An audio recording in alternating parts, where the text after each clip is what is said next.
네, 반갑습니다. 2019년 1월 16일 수요일자 한국경제신문 보겠습니다.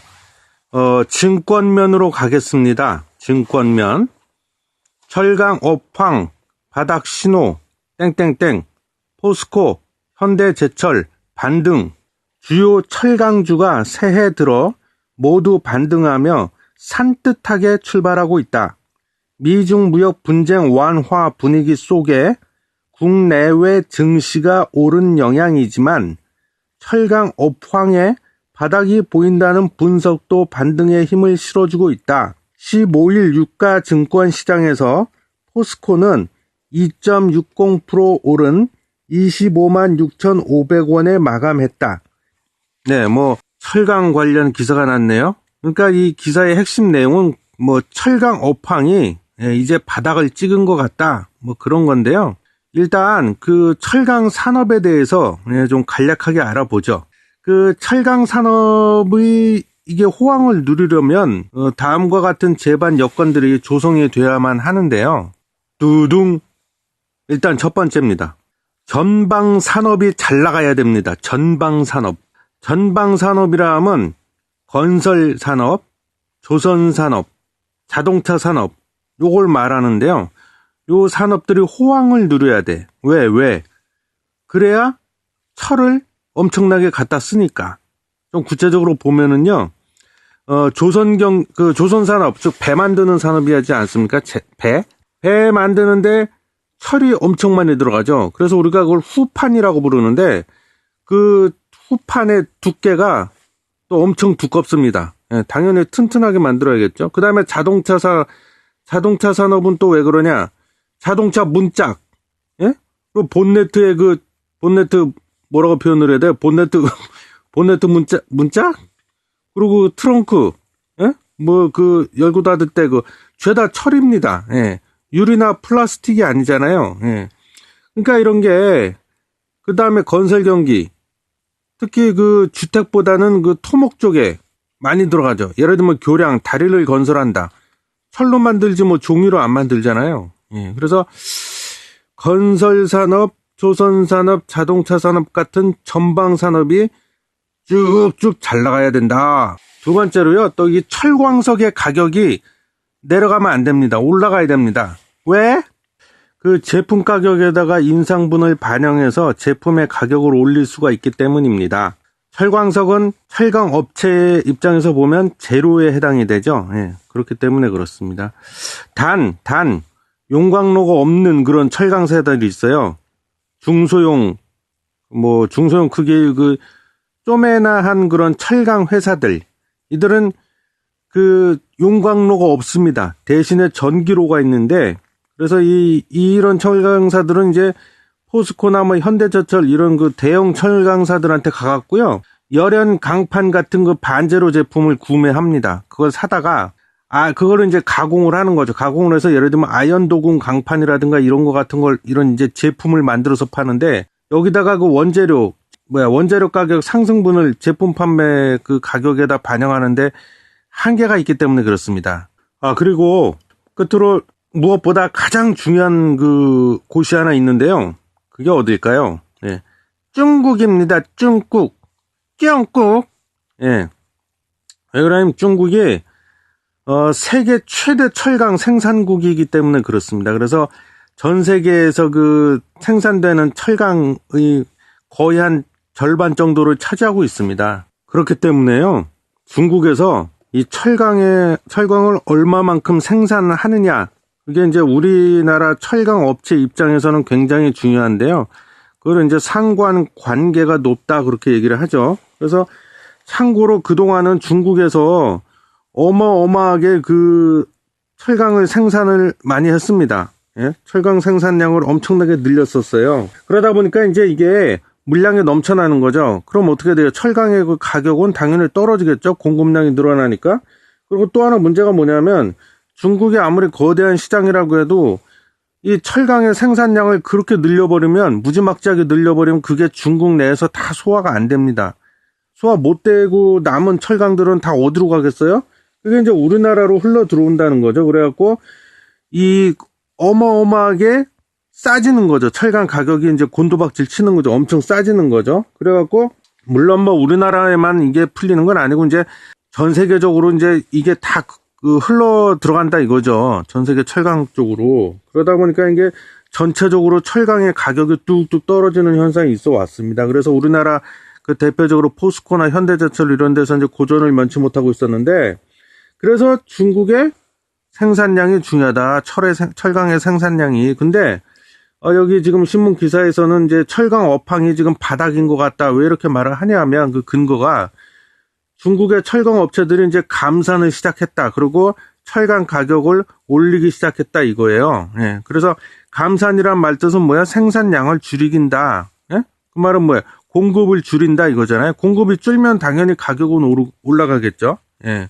그래서 이게 우리나라의 그 포스코나 이런 그런 철강 업체들한테도 호재로 작용을 하고 있다 이런 뜻입니다. 그래서 그 아까 제가 잠깐 읽어드렸죠. 1월 15일 어제 같은 경우에도 포스코, 뭐 세아제강, 현대제철, 동국제강 이런 주요 철강사들의 그 주가가 많이 상승을 했다.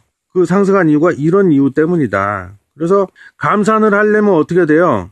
중국 업체 입장에서는 공장 가동률을 좀 뭐랄까 낮춰야 할 거 아니에요. 생산량을 줄이려면. 그래서 중국의 그 철강 업체들의 그 공장 가동률이 60%대로 떨어졌다. 예? 이것도 그래도 그래서 이런 것들도 우리나라 철강 업체들한테 호재다 그런 뜻입니다. 예. 그래서 일단 그 기사가 났길래 철강 산업에 대해서 간략하게 좀 핵심만 딱딱 짚어봤습니다. 네. 그 바로 옆에 같은 면인데요. 바로 옆에 보니까 또 이런 기사가 났어요. 한진칼, 한진, 압박 나선 KCGI, 항공물류 전문가 영입, 주목. 예, 뭘 주목해? 이게 참 점입 가경이네요. 점입 가경이네요. 갈수록. 예. 그 얼마 전에 이제 그 KCGI 그 행동주의 펀드죠. 요쪽에서 이제 그 감사를 이제 선임을 그러니까 3월 달에 주주총회가 있어요. 주주총회가 있는데 그때 이제 감사를 자기네 편 사람으로 이렇게 해갖고 이제 그 사람을 밀어가지고 이제 이사회로 싹 진입을 하려고 했는데 참 대단해요. 우리 또 이 한진칼 측에서 예? 내 이럴 줄 알았지. 내가 이럴 줄 알았지 하면서 감사위원회를 설치할게. 그러면 우리는 이렇게 된 거예요. 예. 그래서 그 참고로 뭐가 다른 거냐면요. 그 상근 감사가 있고 이제 감사위원회 뭐 이런 게 있는데 이 감사위원회를 새로 설치를 하면은요. 그 대주주가 주주총회 때 이제 행사할 수 있는 뭐랄까 그 의결권에 제한이 없어져요. 그러니까 예를 들면 지금 현행 우리나라에서는 그 한 주 한 표 그래가지고 내가 만약에 100개의 주식을 갖고 있다 그러면 이 100개의 주식을 전부 다 의결권으로서 행사를 할 수 있냐? 그렇게 되면 이제 내가 그 행사하는 표가 이제 100표가 되는 거죠. 어떤 사안에 대해 찬성을 하든 뭐 반대를 하든 하여튼 100표 다 쓸 수 있다는 거죠. 근데 이제 의결권에 제한을 둔다 그 말은 그래서 뭐 예를 들면 3%룰 이런 말이 있는데 예를 들면 이 3% 룰이다. 예를 들면 그럼 내가 주식 100주를 갖고 있어. 그럼 이 100주에 3% 하면 몇 주예요? 3주예요, 3주. 그럼 딱 3주, 그러니까 3표밖에 내가 그 의결을 하는 데 있어 권리를 행사할 수 없다. 그런 뜻이에요. 그러니까 제한을 두는 거예요, 이렇게. 근데 감사위원회라는 거를 설치를 해버리면 이 의결권의 제한이 없어진다. 그거죠. 그래서 이제 한진 그 칼 쪽에서는 이제 내 이럴 줄 알았지 하면서 그럼 우리는 감사위원회 설치하는 걸로 가겠다 이렇게 돼버린 거예요. 지금 그 상황인데 그러면 이제 이 공격하는 행동주의 펀드 KCGI 입장에서는 이제 뭐랄까 그 난관에 부닥치게 된 거죠 지금. 예?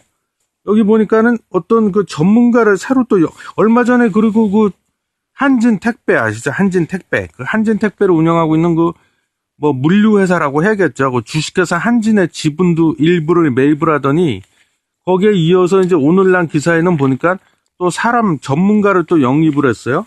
한진그룹 지주사 한진칼과 물류회사 한진의 주요 주주에 오른 행동주의 펀드 KCGI가 항공물류업 전문가인 신민석 전 케이프 투자증권 기업 분석 팀장을 최고 투자 책임자 겸 부대표로 영입했다.